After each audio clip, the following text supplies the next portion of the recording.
পাওয়া যাচ্ছে না মানে? আর এসব কি সবাই জানে? তাহলে পলাশ আজগর বা হামজা পাটোয়ারিকে ধরছে না কেন? চুপ চুপ চুপ করো, আস্তে কথা বলো। পাগল নাকি তুমি? মরবে?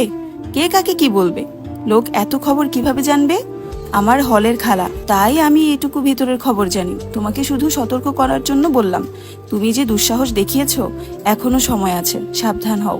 তাছাড়া এখনো কেউ জানে না আখি কোথায় বা কে কি করেছে। অন্তু উভ্রান্তের মতো উঠে এলো, মাথাটা ভার হয়ে এলো। তানিয়া খুব শাসিয়ে দিল, এসব যেন কাউকে না বলে, খবরদার না। অন্তুর চোখের সামনে কল্পিত এক অপরিচিতা কিশোরীর চেহারা ভাসতে লাগলো। তার মনে হলো তার খুব কাছের কেউ অপহৃত হয়েছে। কি হয়েছে সেই অপরিচিতার সঙ্গে? কোথায় আছে সে? এরপর আর দুদিন ভার্সিটিতে গেল না অন্তু। আব্বু জেলায় নেই, এই পরিস্থিতিতে তার সাধ্যই হলো না একা ভার্সিটিতে পা রাখার। দুটো দিন প্রত্যেক ওয়াক্ত নামাজে সে এক কিশোরীর জন্য প্রার্থনা করলো। রাতে ঘুম এলো না, পড়ায় মনোযোগ এলো না। পরদিন কুষ্টিয়া থেকে ফিরল মার্জিয়া, তখন খাড়া দুপুর। অন্তু গোসল সেরে এসে সবে তোয়ালে থেকে চুল ঝাড়ছে। রাবেয়া জোহরের নামাজে বসছেন, মার্জিয়া সঙ্গে এনেছে এক ভারী ব্যাগ। তাতে কিছু টাটকা শাকসবজি দেখা যাচ্ছে। পুঁই শাক, কয়েক আটি লাল শাক, গাছের লাউ, এক ফালি মিষ্টি কুমড়ো, নতুন বানানো কলাই ডালের বড়ি, ধনেপাতা। ব্যাগটা মার্জিয়া ধূপ করে মেঝেতে রাখলো। অন্তু ব্যাগটা হাতে তুলে নিয়ে জিজ্ঞেস করলো, অন্তিক আনতে যায়নি, একা এলেন? মার্জিয়া জবাব দিল না। অন্তু আবার বলল, আপনি বোরকা খুলে গোসল করে আসুন, আমি নামাজটা পড়ে আসি, এরপর একসাথে খাবো। মার্জিয়া খ্যাক খ্যাক করে উঠল, এই এই নাটক করবা না তো অন্তু, সহ্য হচ্ছে না গায়ে। অন্তু স্বাভাবিকভাবে বলল, ঠিক আছে, গায়ে একটু ঠান্ডা পানি ঢেলে আসুন, ভালো লাগবে। ছ্যাত করে উঠল মর্জিয়া, তোমার মতো ডাইনির মুখে এর চেয়ে ভালো পরামর্শ শোনার আশা রাখি বা কেউই আমি। কথাই বলো, গা জ্বলানো সব। কি হয়েছে, ক্ষেপে আছেন কেন? কার রাগ আমার উপর দেখাচ্ছেন? তোমার মতো মাতারি ননদ থাকতে রাগ আর কার উপর হইব? অন্তু দীর্ঘশ্বাস ফেলল, তার কণ্ঠস্বর কড়া হয়ে উঠল। মুখ সংযত করুন আপনার, আপনি জানেন বেশিক্ষণ আমি আপনার অহেতুক কথাবার্তা নিতে পারবো না। কি করবা তুমি? আমার বোনের সংসার যেভাবে খাইতে লাগছো তোমরা, আমারেও তাড়াবা নাকি এখান থেকে? তুমি জানো অন্তু, আমার মেজাজে সবসময় আগুন জ্বলে। তুমি সামনে আসলে মনে হয় কেরোসিন ঢেলে পড়লো। আমি কবে জানি পাগল হয়ে যাব।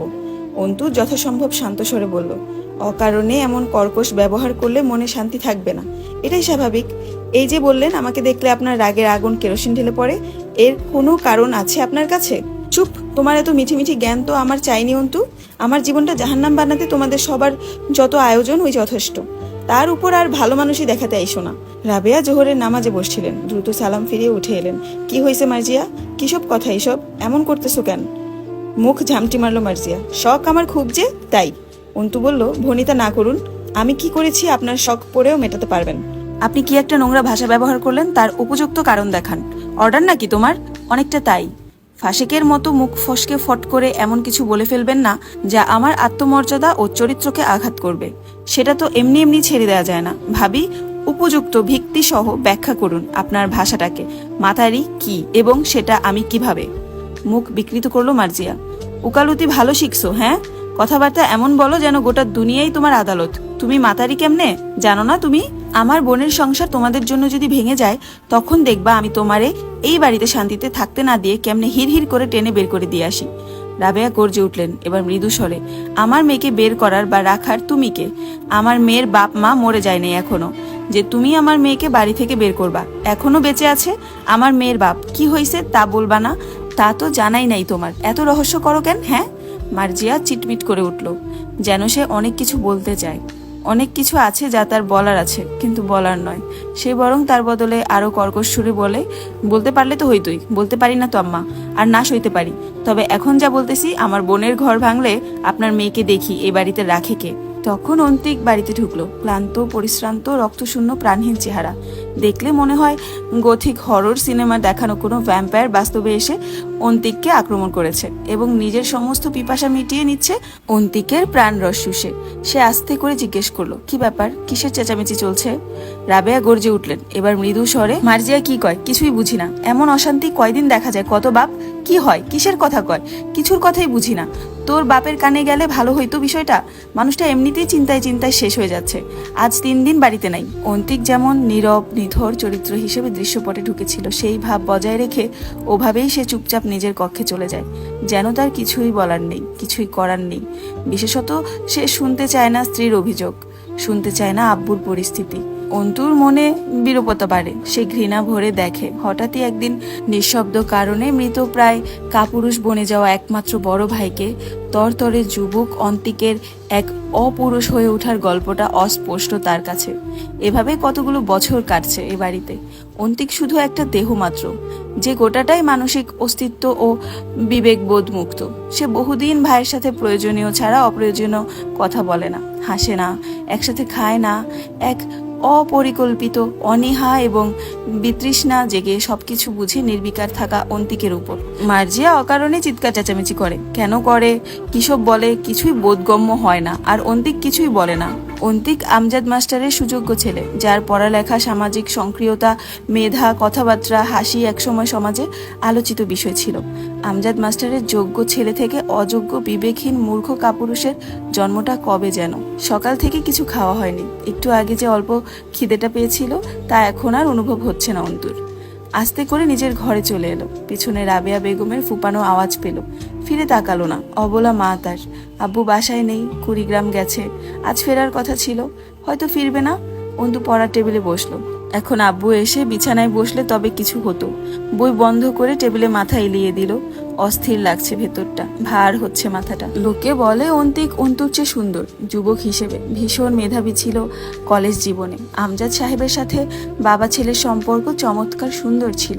রাবেয়া বেগম বরাবরই সরলা ও অল্প শিক্ষিতা এক বাঙালি সংসারী নারী। ওনার বিপরীতেই আমজাদ সাহেবের গুণগুলোতে দুটো সন্তান গড়ে উঠেছিল। অন্তু তখনও ছোট, যখন অন্তিক কৈশোর পেরিয়ে যুবক হচ্ছিল। খুনসুটি, মারামারি, ঝামেলার শেষে আবারও বেহায়ার মতো গিয়ে অন্তুর ঝুঁটি টানার মতো দুষ্টুমির জন্য আমজাদ সাহেবের কাছে শাস্তি কম পেতে হয়নি তাকে। ভীষণ ডানপিটে আর চঞ্চল, আর সবচেয়ে বেশি জেদি ছিল অন্তিক।